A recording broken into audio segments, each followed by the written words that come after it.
Imagine living in one of the poorest communities in the US, going to school every day to a school where they don't believe in you, where you have teachers calling out to you every day telling you, oh, you can't do this, you can't do that, or you're just going to be another number in the statistics of the world of high school dropouts, high school pregnancies. Well, one day, all of that changed for a couple group of kids in one school in California. Erin Gruwell was a wonderful teacher there who made it possible for these students to reach out and truly realize their potential in life. And all it took was one thing. Well, technically two things.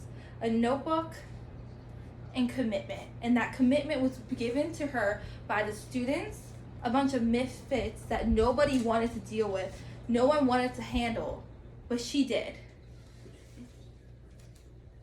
I remember being a little girl, always wondering to myself, what is it I'm going to be whenever I grow up? Well, the typical 5-6-year-old answer was a singer, a princess, a rock star. Well, mine was always going to be a singer because, thought I could sing back then. Apparently, Barney's not a really good song to sing to. But one day everything changed. I remember sitting there in my middle school classroom and my teacher was telling us about the Diary of Anne Frank. And we all sat there like, this is the most boring story I've ever heard in my entire life. Well, as she started talking to us more and more about Anne Frank, she told us, a bunch of kids in a school all thought the exact same thing that you did until they realized Anne Frank related to them in life a lot more than what we thought. So then the teacher proceeded to play the movie Freedom Writers. And, at first I was like, oh, it's a bunch of ghetto kids in a ghetto town with a bunch of misfits. Nobody knows what they really want to do. Wow. And so all those ghetto kids were all coming together towards the end, and they made themselves believe in each other to get out of this town that they were told that they were hopeless, that they weren't nobodies. And it made me relate to my life on a whole different level. Erin Gruwell was the only person to truly ever believe in these children, to want to give them a chance, to want to make them believe in themselves. And it inspired me. It inspired me to want to be somebody like that, to want to be a teacher that kids knew that they could trust, have belief in, a teacher that these kids could look forward to. She inspired me to be the best I could be at everything I did. And, apparently it stuck because 10 years later, here I am standing before you today, my second year at college, wanting to become a teacher in my little town in Harlingen, Texas, where the statistics are the same. Girls get pregnant whenever they're 15, 16. Boys go to school and then they drop out to become drug dealers, to become cartel members. So it really made me realize that, I can do everything that she did and make a difference. Even if it's in one child's life, that's all I need. So as I started relating before how Erin Gruwell was the one person to truly believe in these kids with commitment, you're probably thinking to yourself, what kind of commitment did she give to these misfits? What was it that truly, truly hit on the dot with her? Well, Erin Gruwell, she was her first time teacher at this little high school, hearing gangbangs going on, hearing banging everything, hearing a whole bunch of misfits. She would hear all about how kids were getting killed every single day on the streets. And, she was like, I'm going to make a difference in these kids. I can do this if you can do this. Well, her first day of class, she went. She had desks thrown at her. She had kids calling her white trash. She had kids telling her, why am I going to listen to this pendeja? Which, if anyone knows Spanish, I think they know what pendeja means. Well, as I started going more and more, she realized, okay, need a different approach. So then she decided to give the kids all something that they could all relate to, they all could have, that was their very own. And as you sit there and you wonder yourself, what could it possibly be? It was a notebook. What? A notebook.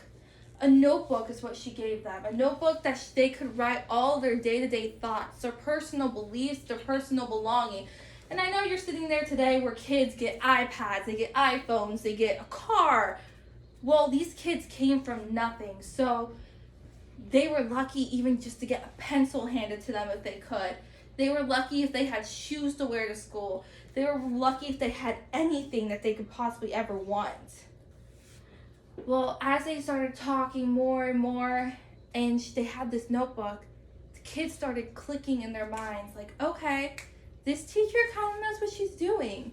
This teacher kind of cares about us. She got us a notebook. And then wait, the teacher comes in and she has books that she's actually giving to the kids, and the kids sit there and think to themselves, she really is trying. She really wants us to succeed in life. Well, little did these kids know, Erin Gruwell was not only a teacher, she was working every single weekend just to raise enough money and get a second job to pay for these kids' school supplies, to pay for everything that these kids needed. She did everything in her power to make sure these kids never went without. And it got to the point where school was ending and this teacher sat there and thought to herself, I don't want to say goodbye. I don't want to leave these kids. I don't want to lose them. She decided to ask the principal if she could go and teach them again in the next grade, again in the next grade. So she was their teacher all throughout high school because she wanted to be the one who made the impact on their life. She was the only person who truly sat there and wanted to make sure these kids got the true understanding and grasp on life. Wow. Well, as the teacher sits there one day, she introduced them to Anne Frank. Anne Frank is a story about a little girl in the Holocaust who wrote a diary about her life. Well, as time went, the students became more and more involved in this one story about this one little girl. The students were thriving in class. They were trying their best to succeed. They were doing everything the teacher asked. So then you know what Miss Gruwell decided? She paid to take every single one of her students to Washington, D.C. to go and visit the Holocaust Museum to see what it was truly like for all of these for all the Holocaust members and then survivors. What? She then paid to have survivors of the Holocaust come and talk to them, talk about how they ate, how they lived, everything all at once. So these kids felt like they had importance in life. These kids felt like they had something meaningful and belonging to them, such as the notebook, such as a teacher, such as a friend, such as a family member. The teacher was everything these kids wanted. The kids came from nothing. They didn't have a mom. Some didn't have a dad. Some of them were raising their younger siblings and some of them were living on the street. These kids were trying so hard to make it in life, and this teacher finally was the one person to reach out their hand. In other words, let's say the teacher was basically like their Superman, or in this terms, Superwoman. Somebody coming to save the day. Somebody coming to give these kids a new meaning and belonging in life. Now, that I was able to help inform every single one of you a story about how one woman was able to take a couple of underdog misfits and give them a little bit of TLC. But despite all the fighting and the negativity in life, they never gave up on one another, and they strived to provide the best education possible for these kids. In my introduction, I told you to imagine living in the poorest community given in life without a glimpse of hope through gun violence, through drugs and sex and teenage pregnancy. Think about it this way. Think about how you would have felt in high school, being without something, without being loved. Think about how these kids felt. And go out into the world and put back what you would want in life. Go out into the world and give back to the community. Give back to the homeless man. Instead of thinking like, oh, I'm going to go give him $1. He's going to go waste it on drugs. Well, go buy a $5, $10 gift card to McDonald's, Whataburger, something in this world, and give it to them. And this way, so you know where that money is going to be going. I challenge every single one of you, all in your mental health mind, everybody in their mind, I challenge you to go out and be the good in the world and not the evil, because the world has enough evil in it. So let's go be somebody else's Erin Gruwell. Let's go be somebody else's Erin Gruwell's children in the classroom. Go out there and be the best you possibly can be. Thank you.